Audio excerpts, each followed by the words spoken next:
നമസ്കാരം. Arabia this വീക്കിന്റെ ഏറ്റവും പുതിയ അധ്യായത്തിലേക്ക് എല്ലാ പ്രിയപ്പെട്ട പ്രേക്ഷകർക്കും സ്വാഗതം.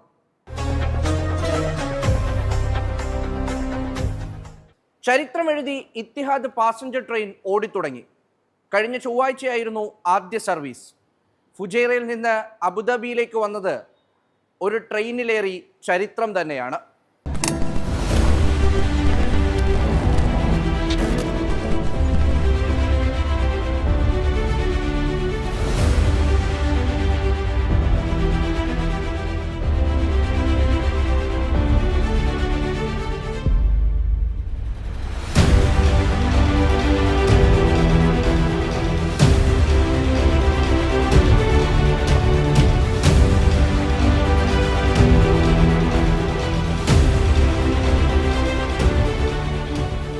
ഈ കാണുന്നത് ചരിത്രമാണ്.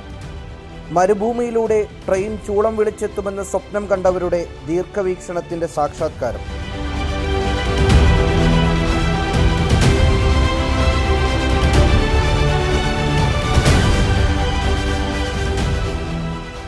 ചിന്തയും പ്രവൃത്തിയും ഒരുമിക്കുമ്പോൾ വിരിയുന്ന വിസ്മയം. ജൂൺ 30, 2026 UAE ചരിത്രത്തിൽ അടയാളപ്പെടുത്താം. ആദ്യ പാസഞ്ചർ ട്രെയിൻ ഓടിത്തുടങ്ങിയ ദിവസം. ഫുജൈറയിൽ നിന്ന് അബുദാബിയിലേക്കായിരുന്നു ആദ്യ സർവീസ്. രാവിലെ 5:30 പുറപ്പെട്ട ട്രെയിൻ 7:15 മുൻപ് അബുദാബിയിലെത്തി. സ്റ്റേഷനിൽ ഒരുക്കിയത് വൻ വരവേൽപ്പ്.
UAE ഭരണാധികാരികളുടെ സ്വപ്നത്തിൻ്റെയും കഠിനാധ്വാനത്തിൻ്റെയും ഫലമാണ് ഇത്തിഹാദ് റെയിൽ. 2004 തുടങ്ങിയ ആലോചന, 5 വർഷം കഴിഞ്ഞ് വിശദമായ പ്ലാൻ ഉൾപ്പെടെയുള്ള പ്രഖ്യാപനം, പിന്നീട് ആദ്യഘട്ടം. ഓരോ പടിയും സൂക്ഷ്മമായി ചവിട്ടി ചരിത്ര ദൗത്യം പൂർത്തിയാക്കി. It's an honor to be part of this project, to be finally in fruition. It's been since it was announced as part of the project of the 50, we've started and finished the project within or less than 5 years. So it's been a great achievement for us, and we are proud of this moment. The rail will be a complementary to what is already existing. It will add more options to the customers to travel between the Emirates. It will enable them a more comfortable experience. It will give them their time back rather than focusing on the road and being careful while driving. Now you have your time back to focus on your work, leisure, you enjoy your time with your family. So that is what we aim for.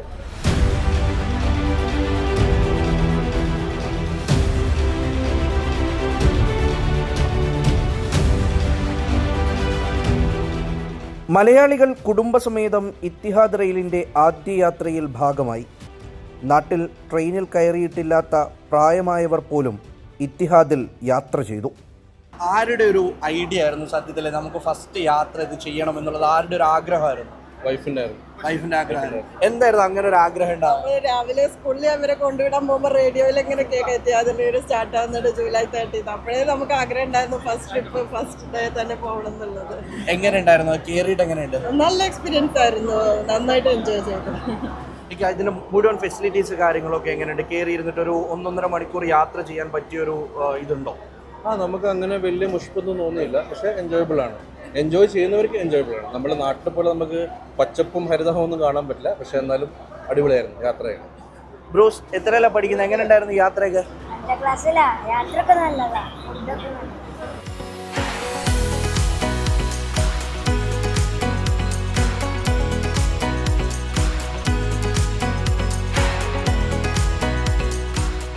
കുട്ടികളുമായി പലരും യാത്ര ചെയ്യാനെത്തി. വേനലവധിയായതിനാൽ തന്നെ കുട്ടികൾ ധാരാളമായി train യാത്രയ്ക്ക് എത്തുമെന്നാണ് പ്രതീക്ഷ. എവിടെ നിങ്ങളെല്ലാം വരുന്നത്? എവിടുന്നാ? ഫുജേറയിൽ നിന്ന്. ഇപ്പൊ നാട്ടിലെവിടെ സ്ഥലം? കാലിക്കറ്റ്. അപ്പോൾ കാലിക്കറ്റിലുള്ള ഫാമിലിയാണ്.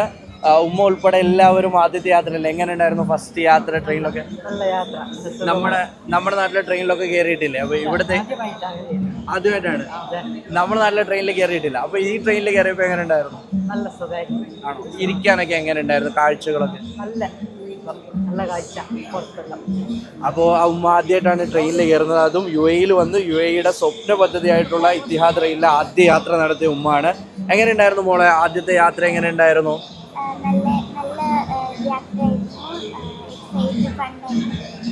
നല്ല എക്സൈറ്റഡ് ആയിരുന്നോ?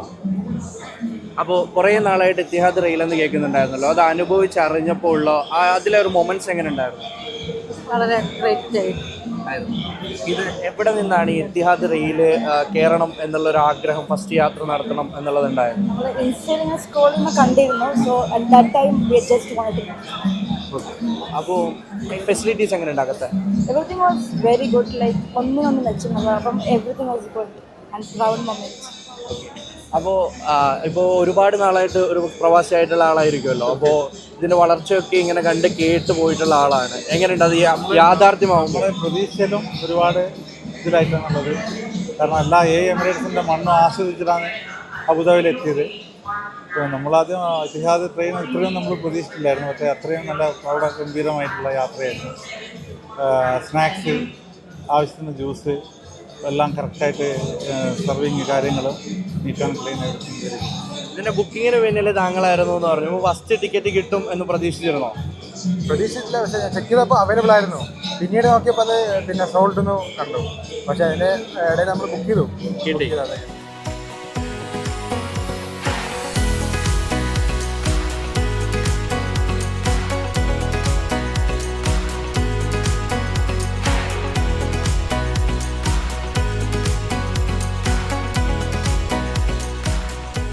മലയാളികൾക്കും അഭിമാനിക്കാൻ വകയുണ്ട്. ഇത് യുഎഇയിലെ മലയാളികളുടെ സ്വന്തം റെയിൽ ബ്രദേഴ്സ്. ഇത്തിഹാദ് റെയിലിൻ്റെ ആദ്യ ഇന്ത്യൻ ക്യാപ്റ്റൻ ആലപ്പുഴക്കാരൻ നിഷാദും ലോക്കോ പൈലറ്റ് റിൻഷാദും. കഠിനാധ്വാനം കൊണ്ട് മലയാളികളുടെ അഭിമാനമുയർത്തിയ സഹോദരങ്ങൾ. 2014 മുതൽ ദുബായിൽ ക്യാഷറായും പെർഫ്യൂം വിൽപ്പനക്കാരനായും ഡെലിവറി ബോയിയായും വിവിധ വേഷങ്ങൾ ഏറ്റെടുത്തിട്ടുണ്ട് നിഷാദ്. 3 വർഷമപ്പുറം പാം ജുമൈറ മോണോ റെയിലിലൂടെ റെയിൽവേയിലേക്കെത്തി. പിന്നീട് ദുബായ് ട്രാമിൽ പ്രതിസന്ധികളോട് പടവെട്ടി 2 വർഷം മുൻപ് ഇത്തിഹാദ് റെയിലിൻ്റെ ഭാഗമായി. ഇന്ന് സ്വപ്ന പദ്ധതിയിൽ ക്യാപ്റ്റനായി അമരത്തിരിക്കുന്ന മലയാളിയായി നിഷാദ് മാറി. ജ്യേഷ്ഠൻ റിൻഷാദ് ഇത്തിഹാദ് റെയിലിൻ്റെ ചരക്ക് ട്രെയിനിൽ ലോക്കോ പൈലറ്റാണ്. ആലപ്പുഴ സ്വദേശി നൌഷാദിൻ്റെയും ഷീബയുടെയും മക്കളാണിവർ. ലോകത്തെവിടെയും പിറക്കുന്ന ചരിത്ര മുഹൂർത്തങ്ങളുടെ ഭാഗമായി ഒരു മലയാളി ഉണ്ടാകുമല്ലോ. നമ്മുടെ റെയിൽ ബ്രോസിനെ അത്തരത്തിൽ അടയാളപ്പെടുത്താം.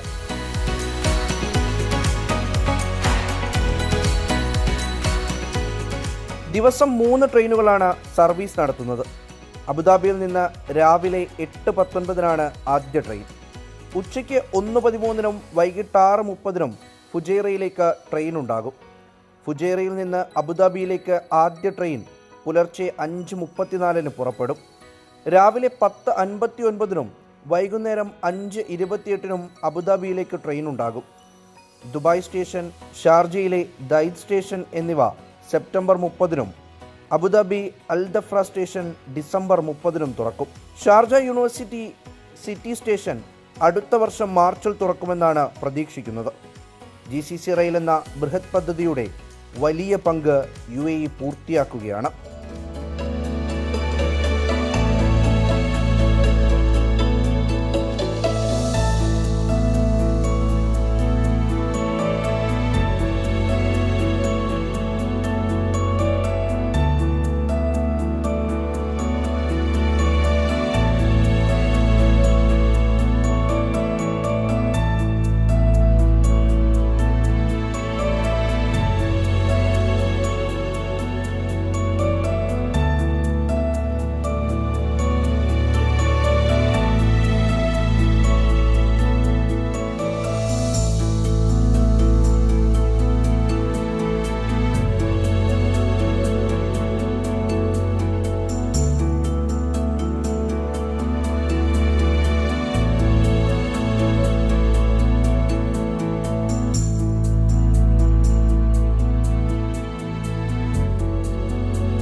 UAEയിലുള്ള ഇന്ത്യക്കാരുടെ വിസ, പാസ്പോർട്ട്, അറ്റസ്റ്റേഷൻ സേവനങ്ങളൊക്കെയും വലിയ പ്രതിസന്ധിയിലാണ്.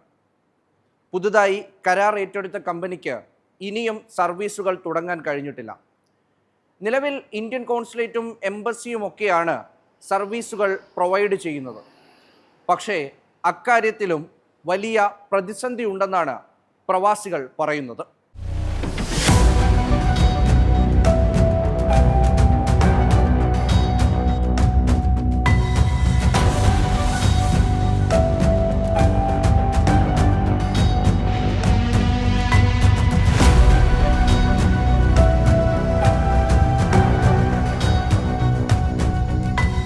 ഏപ്രിൽ മാസത്തിലാണ് Al Hind tours and travels private limited tender പ്രക്രിയയിൽ വിജയിച്ച് passport, visa, police clearance certificate, attestation സേവനങ്ങൾ എന്നിവ ഉൾപ്പെടുന്ന വിവിധ കോൺസുലർ സേവനങ്ങൾ ഔട്ട്സോഴ്സ് ചെയ്യാനുള്ള കരാർ സ്വന്തമാക്കിയത്.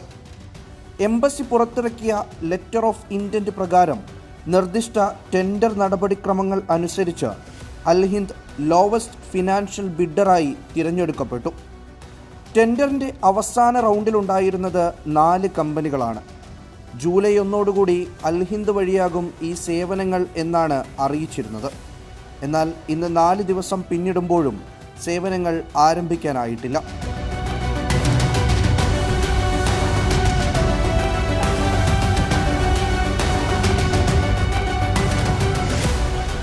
ടെൻഡറിൽ പങ്കെടുത്ത കമ്പനികൾ ഡൽഹി ഹൈക്കോടതിയിൽ ഹർജി നൽകിയതാണ് പ്രതിസന്ധിക്ക് കാരണം. കേസ് പരിഗണിച്ച കോടതി ജൂലൈ 12 മാറ്റി. ജൂൺ 26 മുതൽ പഴയ കരാർ കമ്പനിയിൽ നിന്നുള്ള സർവീസുകൾ നിർത്തിവച്ചിരുന്നു. താൽക്കാലികമായി ഇന്ത്യൻ എംബസിയിലും കോൺസുലേറ്റിലും ഒരുക്കിയ കേന്ദ്രങ്ങളിലായിരുന്നു സർവീസുകൾ നൽകിപ്പോന്നിരുന്നത്. 1-ാം തീയതിയോടെ മാറ്റമുണ്ടാകുമെന്ന് കരുതിയെങ്കിലും ഇപ്പോഴും ഈ താൽക്കാലിക സംവിധാനം തുടരുകയാണ്. 2 കേന്ദ്രങ്ങളിൽ മാത്രമുള്ള അറേഞ്ച്മെന്റ് ഗുരുതര പ്രശ്നങ്ങൾ ഉണ്ടാക്കുന്നതായി പ്രവാസികൾ പറയുന്നു. UAEയിലെ പ്രവാസികളെ സംബന്ധിച്ച് പാസ്പോർട്ട് സേവനങ്ങൾക്ക് വലിയ തുക വർദ്ധിപ്പിച്ചതിന് പുറമെയാണ് ഇപ്പോൾ നിലവിൽ നേരിടുന്ന പ്രതിസന്ധി എന്ന് പറയുന്നത്. കോടതി ഇത്തരം നടപടികളിലേക്ക് പോകുന്നതിന് മുൻപ് തന്നെ നിലവിലുള്ളവർക്ക് തുടരാനുള്ള അനുമതിയോ അല്ലെങ്കിൽ താൽക്കാലികമായ ഒരു സംവിധാനം ഉണ്ടാക്കണമെന്ന് എംബസികൾക്ക് നിർദ്ദേശമോ നൽകിയിരുന്നെങ്കിൽ ഈ വലിയ പ്രതിസന്ധി ഉണ്ടാകുമായിരുന്നില്ല. 10-17 വർഷങ്ങൾക്ക് ശേഷമാണ് ഇന്ന് പ്രവാസികൾ ഇത്തരത്തിലുള്ള പ്രതിസന്ധി ഇപ്പൊ നേരിടുന്നത്. വലിയ അത്യാവശ്യമുള്ള ആളുകളുണ്ട്, വിസ കാലാവധി തീർന്ന ആളുകളുണ്ട്, മെഡിക്കൽ സേവനങ്ങൾ ആവശ്യമുള്ള ആളുകളുണ്ട്. അവരൊക്കെ വലിയ തോതിൽ ദുരിതം അനുഭവിക്കുകയാണ്. വടക്കൻ എമിറേറ്റുകളിൽ നിന്ന്, റാസൽ ഖൈമയിൽ നിന്നും ഫുജൈറയും പോലുള്ള എമിറേറ്റിൽ നിന്ന് ആളുകൾ ഈ ചൂടിൽ വളരെ കുറഞ്ഞ സമയം മാത്രമാണ് എംബസിയിൽ ഇതിനുള്ള സേവനത്തിന് സമയം അനുവദിച്ചിട്ടുള്ളത്. ഈ സമയത്ത് ക്യൂ നിൽക്കുകയാണ്. അവിടെ പോലും എമർജൻസി ഉള്ള ആളുകൾക്ക് ഒരു സെപ്പറേറ്റ് കൗണ്ടർ ഉണ്ടെങ്കിൽ അവർക്ക് കുറെ കൂടി അവരുടെ കാര്യങ്ങൾ തീർത്ത് വരാൻ വേണ്ടി കഴിയും. അതിനുള്ള സാഹചര്യം പോലുമില്ല. ഈ വലിയ പ്രതിസന്ധിയിൽ നിന്ന് കരകയറണമെങ്കിൽ എംബസികൾക്ക് ചെയ്യാനുള്ളത് അടിയന്തരമായി മറ്റ് എമിറേറ്റുകളിലൊക്കെ താൽക്കാലികമായ സംവിധാനങ്ങൾ ഏർപ്പെടുത്തണം. അവർ കമ്മ്യൂണിറ്റി സെന്ററുകൾ ഉപയോഗിക്കാം, അസോസിയേഷനുകൾ ഉപയോഗിക്കാം. ഇത്തരം സ്ഥലങ്ങളിലൊക്കെ താൽക്കാലികമായ സേവനങ്ങൾക്കുള്ള സാഹചര്യം ഒരുക്കണം. ഒപ്പം തന്നെ നോർക്ക് അടിയന്തരമായി ഈ വിഷയത്തിൽ ഇടപെടണം. താൽക്കാലികമായ ഒരു സംവിധാനം ഉണ്ടാക്കാതിരുന്നാൽ പ്രവാസികളെ സംബന്ധിച്ച് വലിയ പ്രതിസന്ധിയിലേക്കാണ് പോവുക. അവരെ സംബന്ധിച്ച് വലിയ വിഷയങ്ങൾ നേരിട്ടുകൊണ്ടിരിക്കുകയാണ്. പ്രത്യേകിച്ച് നിലവിലുള്ള സാഹചര്യമൊക്കെ മാറി കാര്യങ്ങളൊന്ന് മുന്നോട്ട് കൊണ്ടുപോകാൻ ശ്രമിക്കുന്ന ഒരു സമയമാണ്. ആ സമയത്ത് തന്നെ വലിയ പ്രതിസന്ധി ഉണ്ടാക്കുന്നത് അവരുടെ ജീവിതത്തെ മുഴുവൻ ബാധിക്കുന്ന ഒരു വിഷയമായി മാറും. സേവനങ്ങൾക്കായുള്ള ചുരുങ്ങിയ സമയവും ചുട്ടുപൊള്ളുന്ന അന്തരീക്ഷവും ജനങ്ങളെ ബുദ്ധിമുട്ടിലാക്കുന്നുവെന്ന് ഇൻകാസ് പറയുന്നു.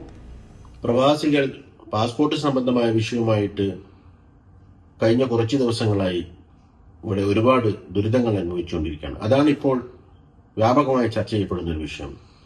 അതിൽ ഞങ്ങൾക്ക് പറയാനുള്ളത്, ഇന്ത്യൻ എംബസിയെയും അതേപോലെ തന്നെ ഇന്ത്യൻ കോൺസുലേറ്റിനെ മാത്രം ആശ്രയിച്ചുകൊണ്ട് പാസ്പോർട്ട് സംബന്ധമായ വിഷയം മുന്നോട്ട് കൊണ്ടുപോവുകയാണെങ്കിൽ അത് എത്രത്തോളം പ്രാക്ടിക്കലാണ് എന്നുള്ളത് കഴിഞ്ഞ 10 വർഷങ്ങൾക്ക് മുമ്പ് ഞങ്ങളൊക്കെ എംബസി ഇങ്ങനത്തെ ഈ വിഷയങ്ങളുമായി ബന്ധപ്പെട്ട് എംബസിയെ ബന്ധപ്പെടുന്ന കാലഘട്ടത്തിൽ, ഈ ഔട്ട്സോഴ്സ് കൊടുക്കാത്ത കാലഘട്ടത്തിൽ എംബസി രാവിലെ 5:30 മണിക്ക് പോയിട്ട് ക്യൂ നിന്ന് കഴിഞ്ഞാൽ വൈകുന്നേരം വരെ ക്യൂ നിൽക്കുന്ന, ഈ വെയിലത്ത് 50 ഡിഗ്രി സെൽഷ്യസ് വെയിലത്ത് ക്യൂ നിന്നിരുന്ന ഒരു കാലഘട്ടം ഉണ്ടായിരുന്നു. ആ കാലഘട്ടത്തിലേക്കാണോ ഇപ്പോൾ പോകുന്നത് എന്ന് ഞങ്ങൾ സംശയിക്കുകയാണ്. പ്രവാസികളുടെ അറ്റസ്റ്റേഷനും അതേപോലെ തന്നെ പ്രവാസികളുടെ പാസ്പോർട്ട് സംബന്ധമായ കാര്യങ്ങൾക്കും എംബസി ചെയ്യും എന്ന് പറയുന്നത്, എംബസിയുടെ ടൈമിംഗ് മാത്രം നമ്മളൊന്ന് ചെക്ക് ചെയ്ത് കഴിഞ്ഞാൽ രാവിലെ 9 മണി മുതൽ 12 മണി വരെ മാത്രമേ പബ്ലിക്കിനുള്ള അവസരമുള്ളൂ എന്ന് അവരുടെ സൈറ്റിൽ പോയാൽ നമുക്ക് മനസ്സിലാവും. കേന്ദ്ര സർക്കാരിനും കേരളത്തിൽ നിന്നുള്ള എംപിമാർക്കും അടക്കം നിവേദനം നൽകിയിരിക്കുകയാണിവർ. വലിയ ആശങ്കയാണ് നമ്മുടെ പ്രവാസി സമൂഹത്തെ സംബന്ധിച്ചിടത്തോളം ഉള്ളത്.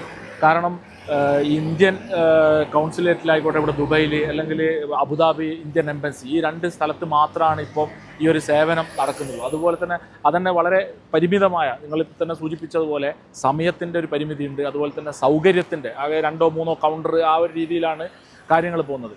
അപ്പോൾ ഇത് എത്രയും പെട്ടെന്ന് പരിഹരിക്കണമെന്നാണ്. കാരണം ഇതിൽ തന്നെ നമ്മളിപ്പം ദൂരെയുള്ള എമിറേറ്റ്സുകൾ, റാസൽ കൈമ, ഉമ്മുൽ കൊയിൻ, ഫുജേറ പോലുള്ള എമിറേറ്റ്സുകളിലുള്ള ആളുകൾക്കൊക്കെ ഇവിടെ ദുബൈയിൽ വന്ന് അല്ലെങ്കിൽ അബുദാബി പോയി ചെയ്യാമെന്നൊക്കെ പറയുന്നത് വലിയ ബുദ്ധിമുട്ട് നേരിടുന്ന ഒരു സംഗതിയാണ്.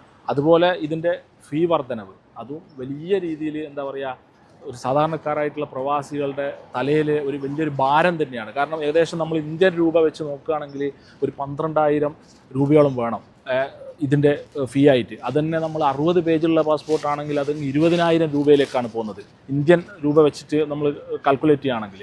അതും വലിയ രീതിയിൽ ആശങ്കയാണ്. അപ്പോൾ എത്രയും പെട്ടെന്ന് ഗവൺമെൻറ്റിനോട് നമുക്ക് പ്രവാസി സമൂഹത്തിന് പറയാനുള്ളത് ഇതൊരു എത്രയും പെട്ടെന്ന് ഇത് പരിഹരിക്കണം എന്ന് തന്നെയാണ്.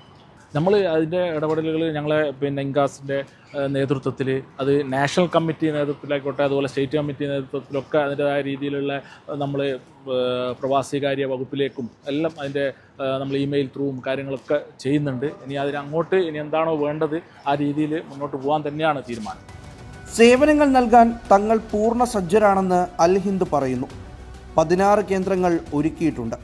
എന്നാൽ ഇന്ത്യൻ എംബസിയുടെ അനുവാദമില്ലാതെ ചുമതല ഏറ്റെടുക്കാനാകില്ല. പാസ്പോർട്ട് സേവനങ്ങൾക്ക് നിരക്ക് വർദ്ധിപ്പിച്ചതിന് പിന്നാലെയാണ് പ്രവാസികൾക്കിരട്ടടിയായി സേവനങ്ങളിൽ തടസ്സമുണ്ടാകുന്നത്.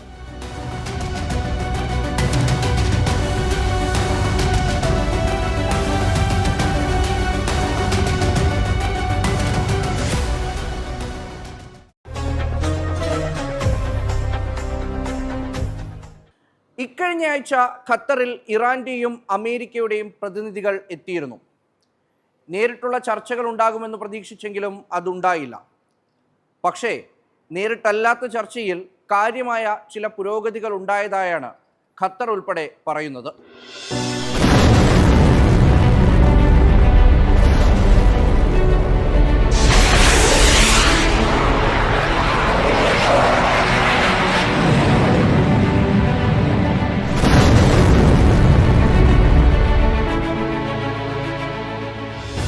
കഴിഞ്ഞ ഒരാഴ്ചയായി ഇരു രാജ്യങ്ങളിൽ നിന്നും കാര്യമായ ആക്രമണങ്ങൾ ഉണ്ടായിട്ടില്ല. ഹോർമുസിലെ ഇറാൻ ആക്രമണവും അമേരിക്കൻ പ്രത്യാക്രമണവും ഗൾഫിലേക്കുള്ള തിരിച്ചടിയുമൊക്കെ താൽക്കാലികമായെങ്കിലും ഒതുങ്ങിയിട്ടുണ്ട്. ദോഹയിൽ ചർച്ചകൾക്കായി ഇരു രാജ്യങ്ങളുടെയും പ്രതിനിധികൾ എത്തിയിരുന്നു. നേരിട്ടുള്ള ചർച്ചയുണ്ടാകുമെന്ന് അമേരിക്കൻ പ്രസിഡന്റ് ഡൊണാൾഡ് ട്രംപ് പ്രഖ്യാപിച്ചെങ്കിലും ഇറാൻ വഴങ്ങിയില്ല. എങ്കിലും നേരിട്ടല്ലാത്ത ചർച്ച നടത്താൻ ദോഹയിൽ വെച്ച് ഖത്തറിന് കഴിഞ്ഞു. സ്റ്റീവ് വിറ്റ്കോഫ്, ജാരദ് കുഷ്നർ എന്നിവരാണ് അമേരിക്കയെ പ്രതിനിധീകരിച്ചെത്തിയത്. ഡെപ്യൂട്ടി ഫോറിൻ മിനിസ്റ്റർ കാസിം ഗരീബാബാദിയുടെ നേതൃത്വത്തിലായിരുന്നു ഇറാൻ സംഘം. ഹോർമുസ് കടലിടുക്കിലെ കപ്പൽ ഗതാഗതം പുനരാരംഭിക്കുന്നതും ഇറാന്റെ മരവിപ്പിച്ച ഫണ്ടുകൾ ലഭ്യമാക്കുന്നതുമായി ബന്ധപ്പെട്ട് ഖത്തർ, പാകിസ്ഥാൻ മധ്യസ്ഥരുമായി അമേരിക്കൻ, ഇറാനിയൻ പ്രതിനിധികൾ കൂടിക്കാഴ്ച നടത്തി. ഹോർമുസ് പ്രധാന വിഷയങ്ങളിലൊന്നാണെന്നും അതുപോലെ തന്നെ പ്രധാനപ്പെട്ടതാണ് ഇറാന്റെ ആണവകാര്യത്തിലുള്ള നീക്കമെന്നും ഖത്തർ വിദേശകാര്യ മന്ത്രാലയം വ്യക്തമാക്കി. Now on the Strait of Hormuz as a topic, of course, it's one of the main topics in the negotiations that are taking place as referred to in the MOU, but this is not the only topic of contention in these talks. There are other issues, of course, paramount amongst which is the nuclear program and the regional situation as a whole. But the talks, of course, will include the Strait of Hormuz as part of what is being discussed. Our position has always been very clear, which is that there should be no impediment to freedom of navigation through the strait and out, and that it's an international strait that we should all use openly and without any hindrance. The talks are progressing on the technical side, and we are hoping to see these issues of course resolved within the 60-day period. ഡിമൈനിംഗ് ഉൾപ്പെടെയുള്ള വിഷയങ്ങളിൽ അന്താരാഷ്ട്ര ഇടപെടലും Qatar സ്വാഗതം ചെയ്തു. Yes, of course, demining is a very complicated process, and we do acknowledge the complications within that process and within the capacities of the regional countries to do that, and we welcome any international help on the technical, political side in resolving that issue. But I would leave the details of how that happens, of course, to the decision makers in the region and beyond in finding the right mixture for that to happen. But we appreciate, of course, the French engagement on that issue and the international engagement on that issue, and we do believe that this is an international crisis that needs an international way out. ഇറാനുമായി Gulf രാജ്യങ്ങൾ സംസാരിക്കും. പ്രാദേശിക വിഷയങ്ങൾ മേഖലയിൽ ചർച്ചയാകും. Gulf രാഷ്ട്രങ്ങളോട് ഇറാനുമായുള്ള ചർച്ചയ്ക്കുള്ള സാധ്യത തേടുമെന്നും Qatar അറിയിച്ചു. When it comes to regional interaction with Iran, we've always believed in Qatar that regional issues should be solved by regional engagement, and this is exactly what we are pushing for right now in working with our regional partners, discussing with our regional partners how to reach that moment where it is viable and suitable for the countries of the region, including Iran, to sit down together and to put their concerns on the table. And obviously that would be respect of neighborly relations between lateral countries in the region, respect for sovereignty, and of course working together towards security concerns, elevating security concerns from all sides, and that hopefully would lead to economic integration and integration of some sorts in the region. But right now, of course, we're in discussions with our regional partners for that to happen. അന്തരിച്ച ഇറാന്റെ പരമോന്നത നേതാവ് ആയത്തുള്ള അലി ഖമനേയിയുടെ വിലാപയാത്രയ്ക്കും സംസ്കാര ചടങ്ങുകൾക്കും ശേഷം ചർച്ചയുടെ അടുത്ത ഘട്ടം ആരംഭിക്കുമെന്നാണ് Qatar പറയുന്നത്. ഇറാന്റെ ആണവ പദ്ധതികൾക്ക് മേൽ നിയന്ത്രണങ്ങൾ കൊണ്ടുവരുന്ന കാര്യത്തിൽ ഇരുവിഭാഗവും പുരോഗതി കൈവരിക്കുന്നുണ്ടെന്ന് ഡൊണാൾഡ് ട്രംപ് അവകാശപ്പെടുന്നു. ആണവ പ്രശ്നത്തിലുള്ള ആശങ്ക വരും ദിവസങ്ങളിൽ ചർച്ച ചെയ്തു തുടങ്ങുമെന്ന് US വൈസ് പ്രസിഡന്റ് JD വാൻസും അഭിപ്രായപ്പെട്ടു. ചർച്ചയിൽ തൃപ്തരാണോ എന്ന് ഇറാൻ വ്യക്തമാക്കിയിട്ടില്ല.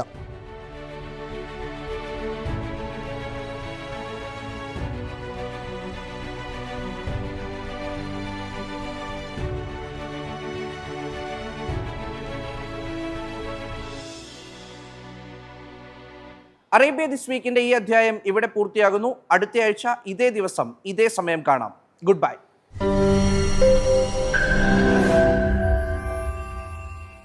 ലോകത്തെവിടെയായാലും ഏത് സമയത്തും 24 വാർത്തകളും ഓഗ്മെന്റഡ് റിയാലിറ്റി പാക്കേജുകളും എക്സ്പ്ലെയിനറുകളും വിശദമായി കാണാൻ ഞങ്ങളുടെ യൂട്യൂബ് ചാനൽ നിങ്ങൾക്ക് സബ്സ്ക്രൈബ് ചെയ്യാം.